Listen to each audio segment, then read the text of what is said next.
Bom, bom dia, boa tarde, boa noite, pessoas. Mais um vídeo aqui no canal Roteiro da Vida, eu sou eu, Kai. Esse vídeo aqui é um cacete. É uma filosofia viva, filosofia marginal. É um tema que eu não sou de falar, não sou de fazer polêmica, mas como eu tô lendo o Sandman, apesar de estar lendo, no sentido de faz meses que eu não leio, 4, 3 meses, cara, minha vida tá um caos. Eu vou tentar ler, segundo acho que não vai dar. Talvez semana que vem eu consiga, algum dia da semana, ler. Não posso garantir. Altos e baixos, complexidades, tá? Enfim, o Neil Gaiman agora... Aparentemente, eu não posso provar nada, que eu não manjo da investigação, mas é um criminoso. Ou uma pessoa que pelo menos tem uma índole que não é a mais pura e correta, e ambígua, e talvez mesmo decadente, né? A pergunta que a gente faz, né, como leitor e como fã, né, é se dá para separar a obra do autor, ou o autor da obra, né? Já no título que tá a pergunta, já vou responder, tá? A resposta, para mim, é sim, dá. O vídeo de agora é para argumentar exatamente isso. O que é uma obra e o que é um autor. Como separar uma coisa da outra e por que uma coisa separada da outra, quer você queira, quer não, né? Uma coisa é a criação, outra coisa é o criador. Uma coisa é a criatura, outra coisa é o que é a criatura efetiva na realidade. Tem vários ângulos possíveis para se pensar sobre se o autor e a obra se identificam, se somam, se refletem ou algo do gênero, né? Quando você pensa em sociedade, você pensa em interferências de múltiplas pessoas umas às outras. Quando você pensa em vontades humanas individuais, você pensa em múltiplas interferências do indivíduo agindo sobre o mundo, né? E o mundo respondendo. O mundo sempre responde.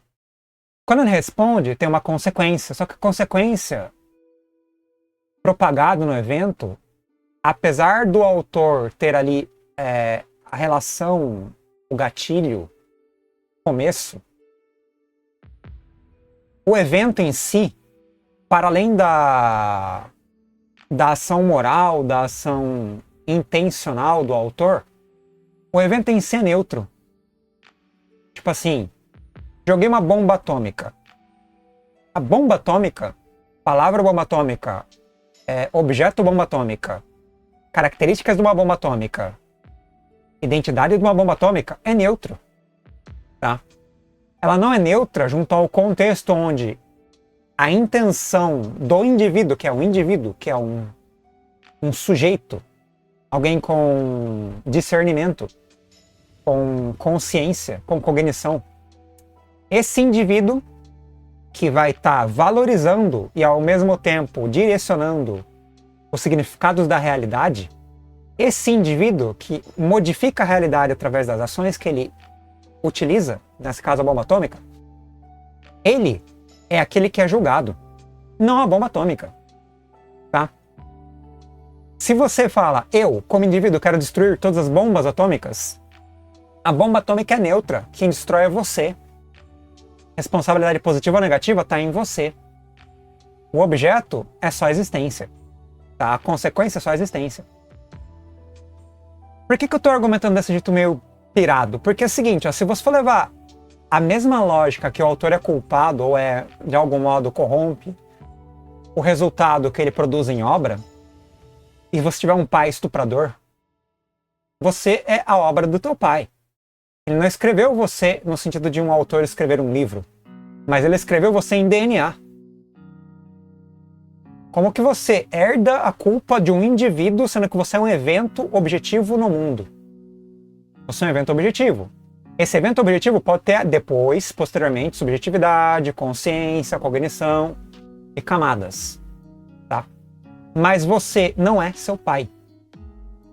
Assim como se você é amigo de um criminoso, você não é criminoso, necessariamente. Assim como você, por um acaso, se os atos que você comete causam consequências, consequências são neutras. Os atos vêm para a fonte, que é você. Tá? Então, digamos que um cara escreveu uma carta nazista. A carta é neutra. O nazismo é o indivíduo que propaga. Tá? Carta é papel, é palavra, é letra, é símbolo, é interpretação. Se uma pessoa que não é nazista, nem conhece o nazismo, se uma criança de 2 anos pegar aquela carta e não saber nem ler, a carta não tem significado nenhum ali. Aí você pega uma pessoa que sabe ler, lê e percebe através da interpretação, da interação, as complexidades do objeto, e tem o nome do autor ali, a carta não tem culpa. O autor que escreveu o nome é culpado. Só que a culpa do autor ele fez o evento. Mas o evento é maior do que ele. Tá? A metáfora que eu vou usar é que toda obra que se desvincula porque existe para além do autor. Não é ele mesmo. Não é carne e osso. É inocente. Toda obra é inocente. Isso é ambíguo porque você pode pegar vários filósofos, como Hegel, o outro que é nazista, o Habermas é recente. Qual é o nome do nazista? Todo mundo gosta dele. Esqueci. Não é o Wittgenstein, com H. Eu vou pegar aqui no Google, peraí. Esqueci o nome do filósofo nazista. Eu vou lembrar.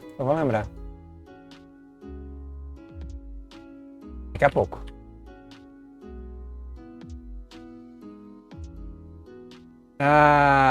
Cadê?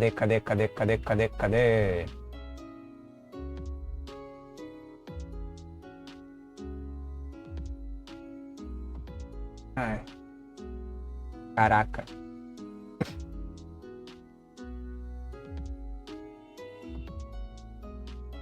Acontece, cara. Você pode perder o nome. Não tem aqui o nome dele. Heidegger é um cara que produziu uma obra filosófica magnífica. Você pega John Locke, que é um escravo não. Por favor, da escravidão, né? Mas é um racista do tutano, assim. Do osso. Ou Schopenhauer, que é machista e bastante misógino. Ou Nietzsche também, que tem problemas assim. Mas uma coisa é o indivíduo, outra coisa é a obra. Quando você lê a obra, você interpreta os significados. A obra é sempre neutra. O autor que embutiu significados nela é quem propagou aquilo que a obra, que é pura e inocente, manifesta. Por exemplo, você tem um revólver na tua mão. É só um revólver. Uma faca. Ou uma espada. É uma obra de arte. Talvez uma obra metálica. Ou talvez um objeto. É só isso. Entendeu? Então a mesma coisa no caso do Gaiman, infelizmente, você desvincula o autor da obra. Sim, cara. Primeiro que tem uma coisa principalmente na ficção, que é uma coisa muito particular, é o seguinte: a obra é muito maior do que o autor. A criatividade, a engenhosidade, as dinâmicas autorais, a potência de criação mesmo, criativa, as dinâmicas de manejo intelectual ou moral, é a criação de um universo. Tá? O universo criado, ele pode ser julgado infinitamente. Mas quem é culpado por julgar o universo e qualificá-lo não é o próprio universo. É a entidade que pensa sobre ele. Tá? Então o ponto aqui é: uma coisa criada sempre é neutra. Aquilo que é desenvolvido a partir dela, multiplicando a leitura a partir dela, as complexidades que ela pode gerar, não é mais. Você pode, por exemplo, ter uma mina terrestre enterrada no chão. A mina é inocente, é pura, é ingênua. É um pedaço de metal que explode. O indivíduo que põe a mina tem intenção. Ele não é puro, ele não é inocente. Ele colocou a mina com um propósito. Aquele que pisa na mina tem outro tipo de propósito. Pode ser acidente. Pode ser de propósito mesmo. Se matar. Ah, tem uma mina aqui, eu vou pisar nela. Eu vou cair de peito em cima dela para ela me explodir e para eu morrer. Acontece. A intenção da ação é do indivíduo cognoscente. Do indivíduo com consciência. Então, é um argumento bem simples, tá? Indivíduos têm camadas? São inúmeras camadas. É que nem uma cebola, né? Tem várias camadas. Às vezes tem efeito cascata, efeito dominó, onde uma camada corrompe a outra e apodrece a entidade. Às vezes sim. Às vezes a camada não apodrece outra camada. Você pode ter um cara que é um machista, que bate em mulher, e é um ótimo pai. Ou um ótimo funcionário, ou um ótimo músico, um ótimo esportista, e um péssimo pai, ou um péssimo marido, ou um péssimo ser humano. Você pode ter uma pessoa que é racista, e é médica. É um puta médico. Você pode ter uma pessoa que tem todas as qualidades culturais progressistas, um santo, e não sabe cozinhar. Ou é um santo e sei lá, é um santo, mas não tem capacidade de entender temas complexos. Ou é um santo e não consegue falar, tem problemas de comunicação, porque sei lá, é antissocial, tem trauma social. Mas é uma pessoa que nunca fez mal para uma pulga. Então, pessoas são complexas. Tem camadas que vão apodrecendo umas às outras e vão efeito cascata. Tem vezes que a camada apodrecida fica no loco. Se o Gaimon é ou não alguém que tem camadas corrompidas das mais diversas, eu não sei. Eu não conheço ele. Eu não sei nem se ele é culpado. Tem ali a presunção de inocência, a investigação, né, o levantamento dos fatos e eventos para poder, de fato, julgar, porque a acusação é grave, as provas têm que ser levantadas, periciadas e analisadas e adequadamente consideradas. Se for provado, criminoso, cumprir, né, como a lei da sociedade do homem conduz, né. Muito do que ele fez em outras épocas, em outros países, não é crime.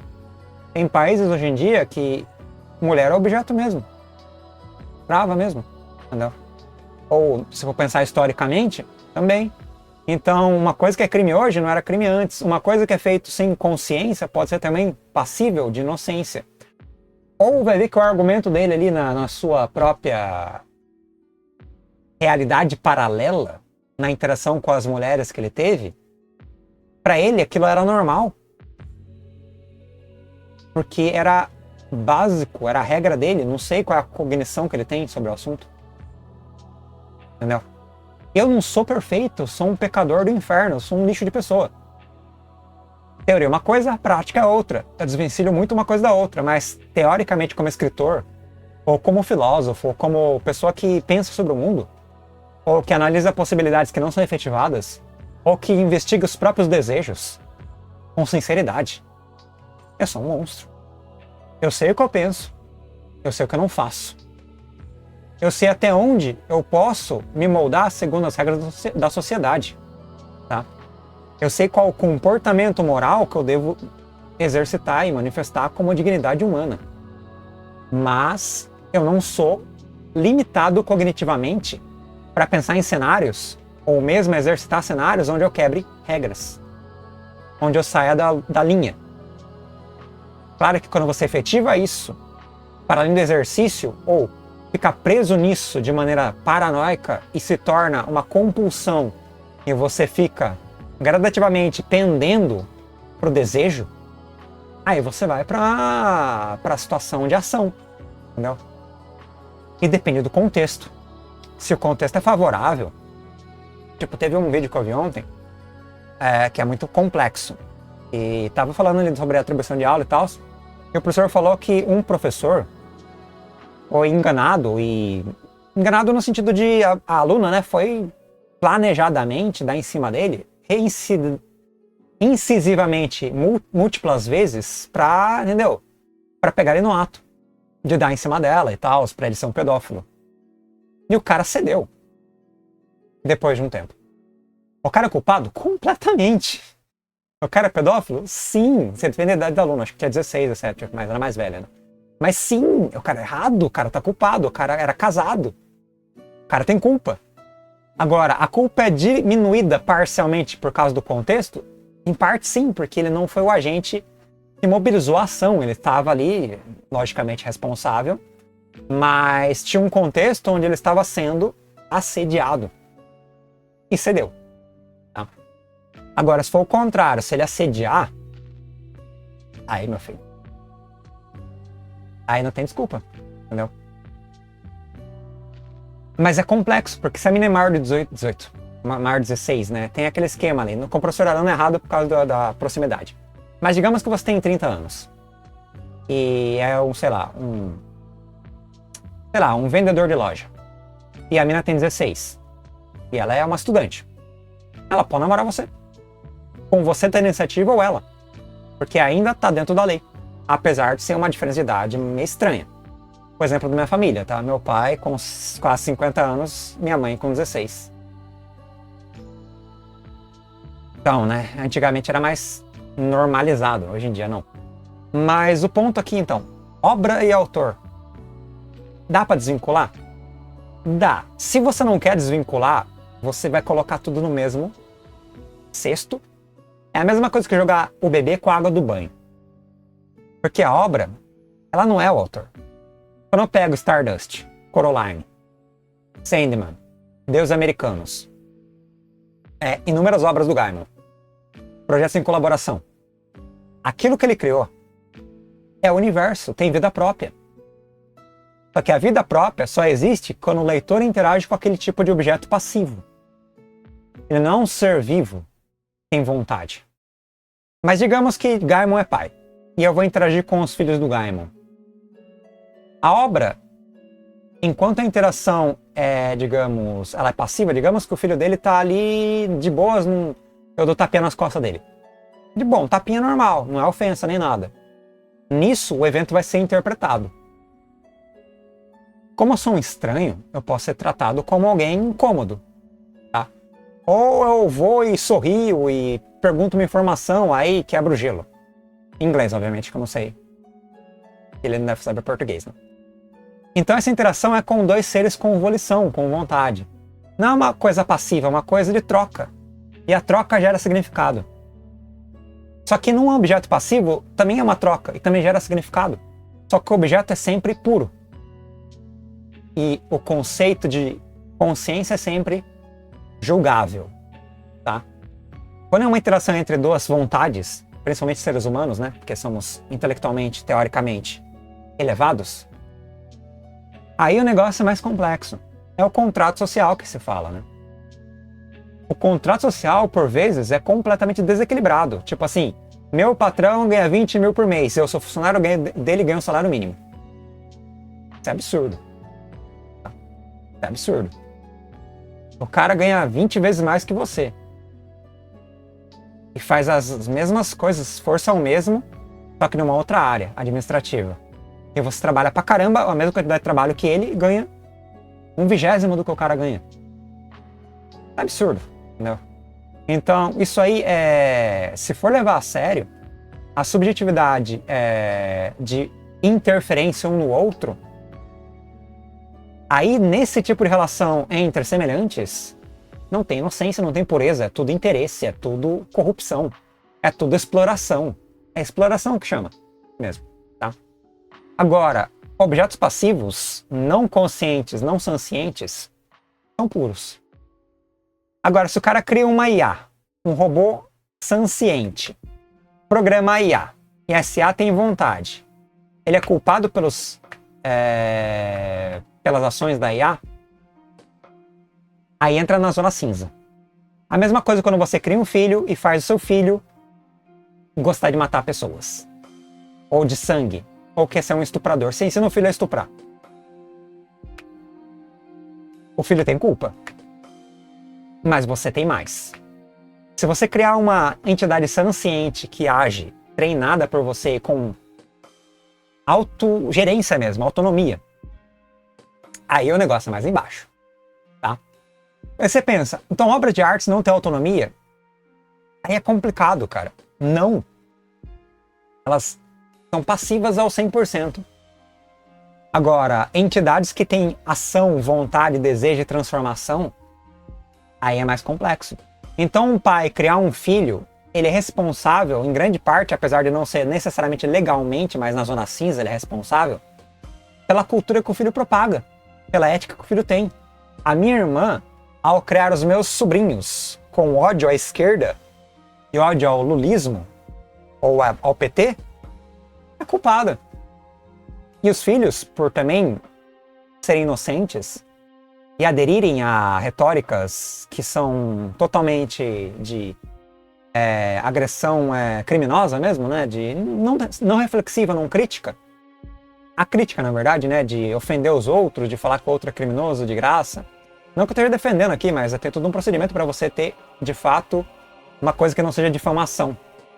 E que a gente ignora aí, você faz de qualquer jeito porque é senso comum, tá tudo liberado, né?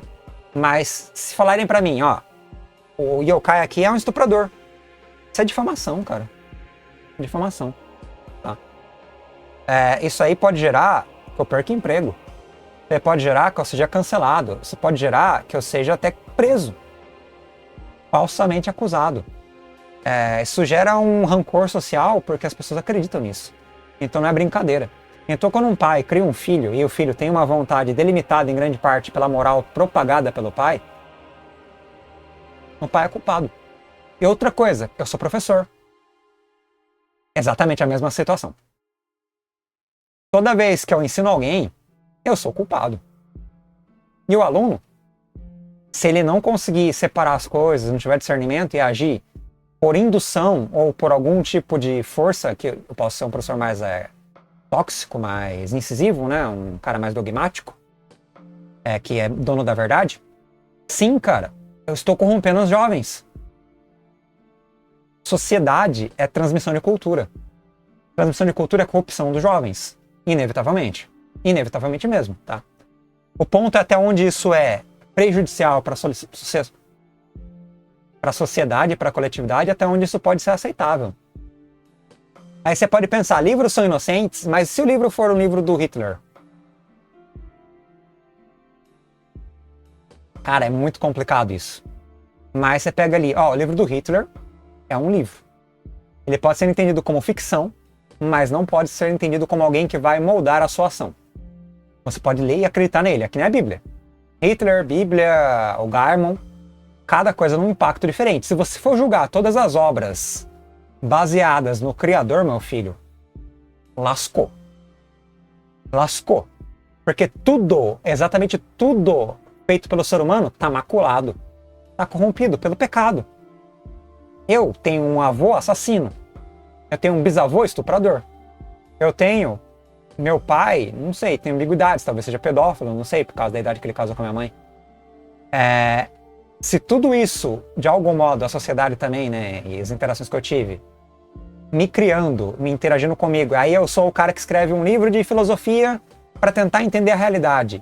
Não interessa se o livro é positivo ou negativo, ele tá corrompido. Ou eu sou um cara que faz um vídeo no YouTube, não interessa o conteúdo do vídeo, tá corrompido. Entendeu? Aí tudo vai junto pro lixo. Entendeu? Aí eu sou um cara que é médico. Tô ali formado em 6 anos de faculdade e tô tratando o câncer dos meus pacientes. Mas ao mesmo tempo que eu sou médico, eu sonego imposto. Tá, já é preso. Mas eu sou médico, digamos que eu sou uma pessoa... Uma coisa que não prende, vai. Eu sou alguém que é homofóbico. E exerce homofobia de maneira... Assim... Escondida, né? Para não ser preso. Eu não posso perder o médico por causa da homofobia. Se ele tratar o paciente que é homoafetivo, como ele trata um paciente que é heteroafetivo igualmente, ele tem ética. Se ele não tratar e se recusar a tratar alguém que é homoafetivo, ele vai sofrer punição. Ele pode perder como é que é o nome? Habilitação. Ele pode perder a habilitação de médico, não pode exercer a profissão, né? Entre outras coisas. Então, se você for levar a sério mesmo, a propagação da culpa do indivíduo para aquilo que ele, de algum modo, cria, estamos ferrados. Porque indivíduos, tirando os filhos e algumas coisas, obras em geral, né? dá para tentar fazer um bem bolado, mas é muito complexo o debate. Tá? Mas ou você leva no meio termo, ou você não leva de maneira alguma, ou você leva a sério. Levar a sério é muito complexo. Geralmente a gente vai levar no meio termo. Ó, Hitler, então não dá certo. A Bíblia a gente passa um pano para a Bíblia. Velho Testamento, matou pessoas, tudo bem, é Deus. Autor nazista, ó. Qual é o nome do autor mesmo? Heidegger. Heidegger é meu amigo, olha, Heidegger pisa um pouco atrás com esse cara. Mas esse aqui é um cara que, sei lá, mesmo não é uma pessoa ambígua, fez coisas boas, tipo Che Guevara. E agora, Neil Gaiman? O que a gente faz com o Neil Gaiman? Não sei. Eu, particularmente, vou separar a obra do autor. Vou continuar lendo Sandman. Não ignorando, mas levando em consideração, seguir em frente com isso, que o autor tem características complexas. Talvez criminosas. Que não foi julgado ainda, né?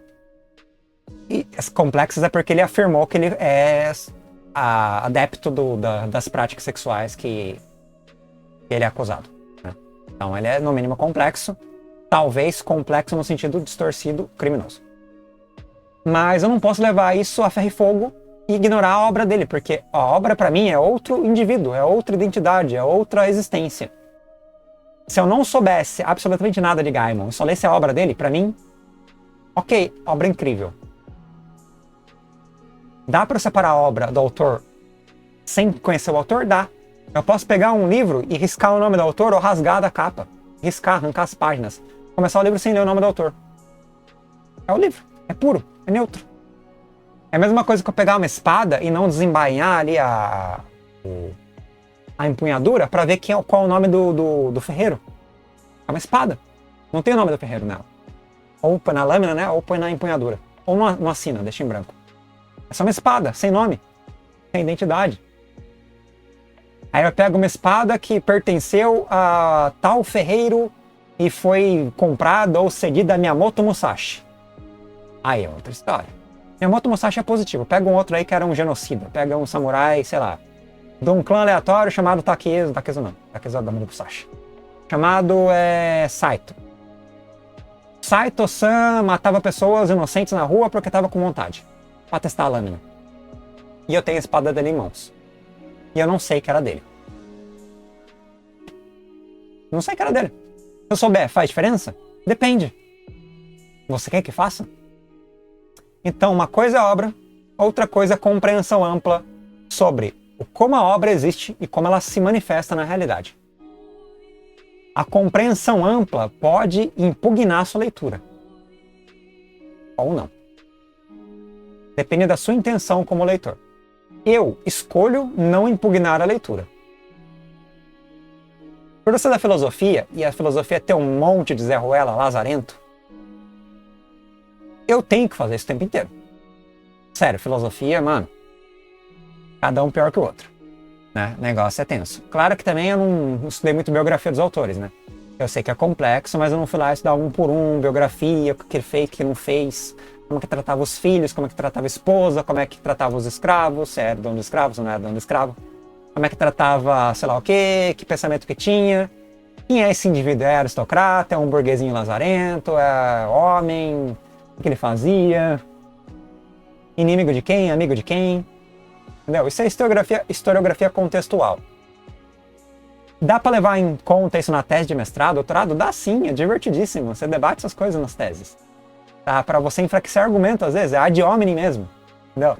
O cara era um lazarento com a mulher, então ele fazia essa parte da filosofia dele aqui, que é hipócrita. E você coloca isso na tese de mestrado. E argumenta com fatos históricos. E é divertido, entendeu? Mas, ao mesmo tempo, você pode ignorar e falar, vou ficar só no texto. No texto ele diz de tal jeito, isso tem implicação com outros autores que leram ele, interpretaram ele e seguiram a leitura dele sobre o mundo e a visão de mundo dele. Ignorando por desconhecimento ou por, talvez, hipocrisia, que na vida real, aquele filho da mãe que escreveu isso era um desgraçado. Mas, enfim, é complexo o debate. Então, voltando ao tema do vídeo, ao central, é possível separar obra e autor? Minha resposta, sim. Mas como eu disse, obras não são cientes. Obras conscientes, a gente vai ter que ter um debate infinito. Infinito mesmo. Tá? Muito infinito. Porque o negócio vai longe. E, bem, esse é o meu argumento, tá? Se quiser refutar aí, se quiser debater comigo, debate. Então, vou jogar meus HQs do Neil Gaiman fora, vou vender, vou tocar fogo. Nem ferrando. Eu amo essa obra. A obra. Entendeu? É isso, cara. Nem lascando. É que nem eu jogar meu Samurai X porque o autor é pedófilo. Triste. Foda. Ou outros autores de mangás aí que tem outras complexidades na vida. Não é minha vibe, entendeu? Não é minha vibe. Não que seja Samurai X seja uma grande obra também, pode ser uma obra meio ruim, né? Mas não vou jogar fora. Eu comprei, pô. Gastei mal grana nessa merda. Irmãos, hein? Então, pessoas, esse é um vídeo espontâneo aí que falar um pouco sobre essa abordagem de autor e obra no sentido complexo mesmo, né? De científico, propositivo, moral, epistêmico, sei lá. Palavras no vento, tô jogando palavras no vento. É isso, galera. Foi 30 minutos já. Obrigadão aí, até depois. Falou. Até mais.